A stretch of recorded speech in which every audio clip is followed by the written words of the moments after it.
Atención.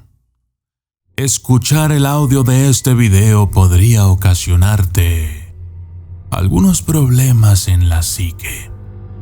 Pero, si crees que eres lo suficientemente fuerte, mentalmente hablando, deberías poder terminar de ver este video. Así es que ya estás advertido. Si en algún momento del video comienzas a sentir náuseas, escalofríos, sudoración, mareos, ansiedad, no te preocupes, es totalmente normal, pero deberías abandonar el video. El 3. La tríada. Es un número perfecto, el número que distingue a la Santísima Trinidad y las tres virtudes teológicas de la fe, la esperanza y la caridad. El 3 en la cábala judía también indica el éxito de un proyecto, el logro de un objetivo.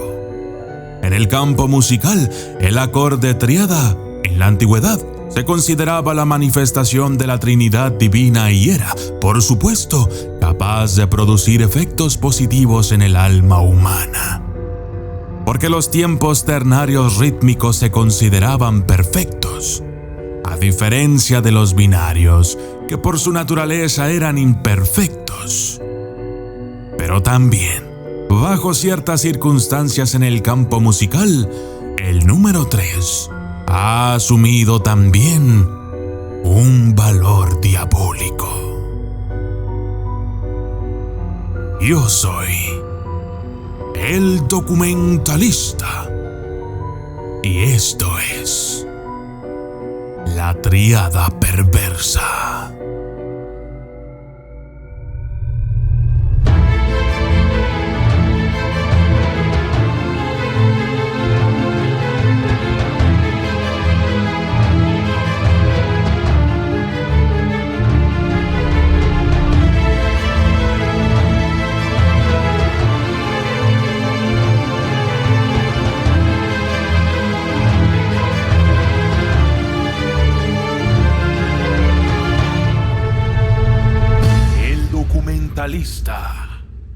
Se puede atribuir una interpretación maniquea al dualismo musical de la armonía o desarmonía de los sonidos.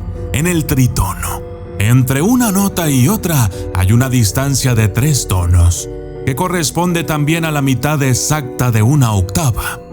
El maniqueísmo fue una religión importante fundada por el profeta iraní Mani en el imperio sasánida. El maniqueísmo enseñaba una elaborada cosmología dualista que describía la lucha entre un mundo bueno y espiritual de luz y un mundo malo y material de oscuridad.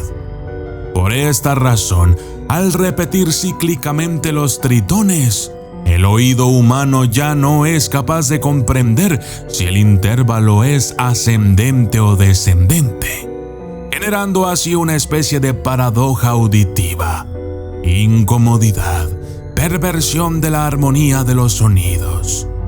En la teoría musical, el tritono se define como un intervalo musical compuesto de 3 tonos enteros adyacentes. La tríada perversa. Esta subversión deliberada de los acordes de la tríada, una de las mayores disonancias de la escala diatónica, da lugar a lo que se llama apropiadamente la tríada perversa, capaz de influir negativamente en el alma humana hasta el punto en que algunos escritores medievales, incluyendo a Guido de Arenzo, llegaron a prohibirla. En 1725, el compositor J.J. Fuchs, que había estudiado durante mucho tiempo la presencia del diablo en la música, estigmatizó duramente el uso de tales intervalos melódicos infernales.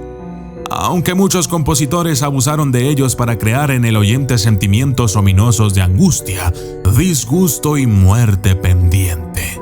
2 siglos más tarde, Reinhold Harmstein incluso escribió un interesante tratado titulado Studien zur Ikonographie der Musik im Mittelalter, en el que analizaba críticamente la relación entre la música de los siglos XV y XVI y el gran tentador, el diablo.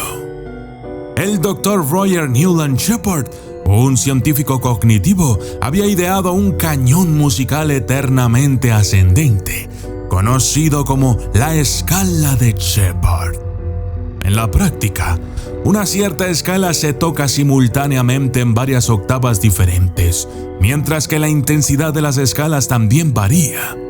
De modo que, mientras una disminuye en intensidad, otra aumenta.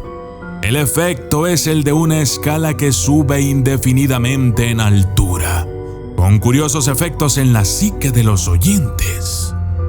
Al final de este video te dejaré un ejemplo de ello, pero debo advertirte, ese sonido podría alterar tu psique.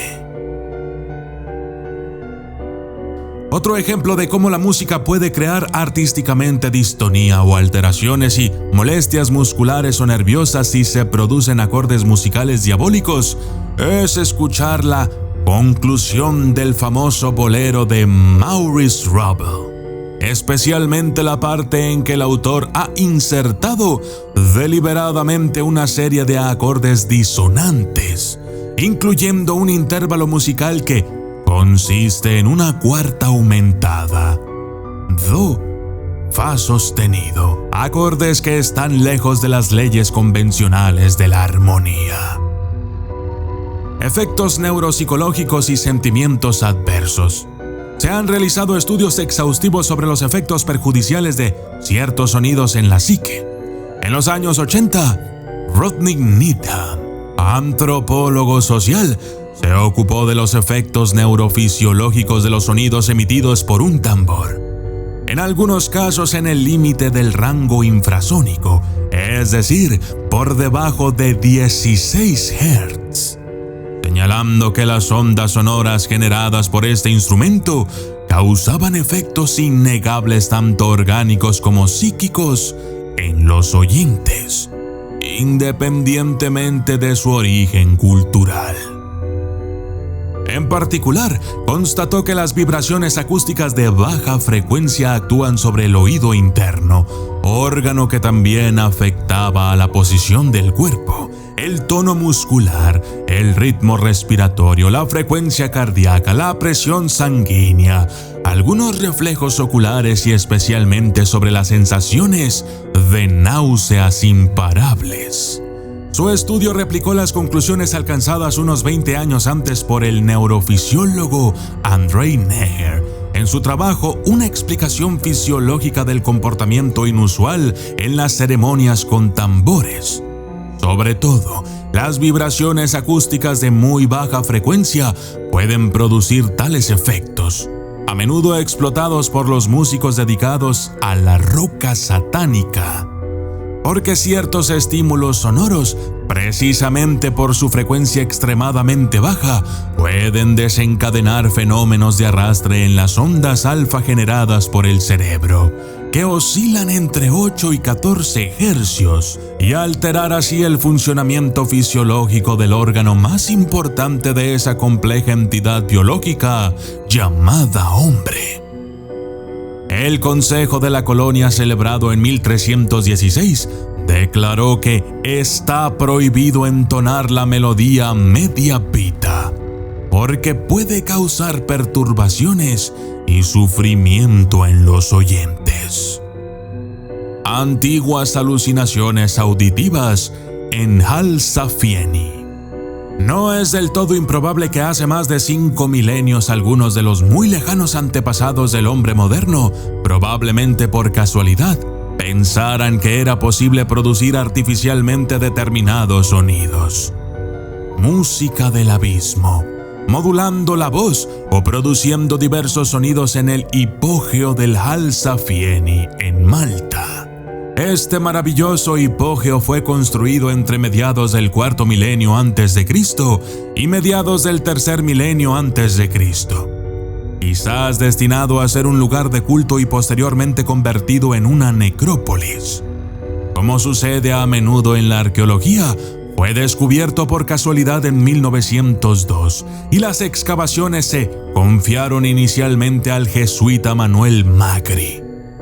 Después de su muerte en 1907, la obra fue confiada a Temístocles Samit, quien destacó algunas características arquitectónicas de la estructura. En la sala del oráculo del hipogeo hay una pequeña cavidad tallada en la pared, que hace que una voz masculina cree curiosas resonancias en todo el hipogeo. Por el contrario, una voz femenina no produce ningún efecto particular. Tal vez las repetidas tallas en la roca, además de tener una función estética, permitieron sintonizar convenientemente la frecuencia de resonancia del lugar con las de la voz del chamán local. La sala del oráculo casi crea un diablo en la música antigua. El efecto se debe probablemente a la diferente frecuencia con la que se emiten las voces y como resultado de los fenómenos de resonancia acústica en relación con la estructura y el tamaño de las salas del hipogeo. En la sala del oráculo, los arqueólogos han comprobado la existencia de un extraño fenómeno que parece resonar desde las paredes, el sonido de voces distantes, que producen efectos sorprendentes en los cerebros de los espectadores. En un experimento, un hombre emitió sonidos entre 70 y 114 Hz, un rango acústico similar al emitido por los tambores utilizados en las ceremonias chamánicas. Solo en esta gama de frecuencias el efecto acústico produjo sonidos como voces del más allá, fenómeno que persistió durante unos 10 segundos después de que se emitiera el sonido inicial. Lo que parece sumamente interesante fue comprobar que la mayoría de las salas del hipogeo muestran un ancho de banda de entre 95 y 120 Hz. Un resultado logrado al tallar artísticamente las rocas convenientemente para afinar la voz del oficiante para que se adapte a las necesidades de la adoración y las experiencias místicas. Fernando Coimbra, un arqueólogo que experimentó personalmente el efecto de la modulación de los sonidos en la sala del oráculo, escribió el boomerang acústico como ondas sonoras que cruzaban su mente, induciendo un extraño estado mental que oscilaba entre la relajación y la curiosidad de lo que estaba experimentando. Luego repitió el experimento y esta vez tuvo la sensación de interactuar con las curiosas y antiguas pinturas murales que adornaban algunas partes de la sala. Una dama durmiente fue encontrada en la sala del orfebre y ahora se encuentra en el Museo Arqueológico de Valletta en Malta. Representa un trance debido a los efectos producidos por las extrañas resonancias acústicas de la sala del oráculo. Ciertamente, hace algunos milenios, uno podría haber experimentado un estado de conciencia alterado para permanecer en la oscuridad, atenuado solo por unas pocas antorchas parpadeantes de la sala del oráculo, junto a los restos del entierro de algún antepasado, mientras un chamán cantaba una canción ritual.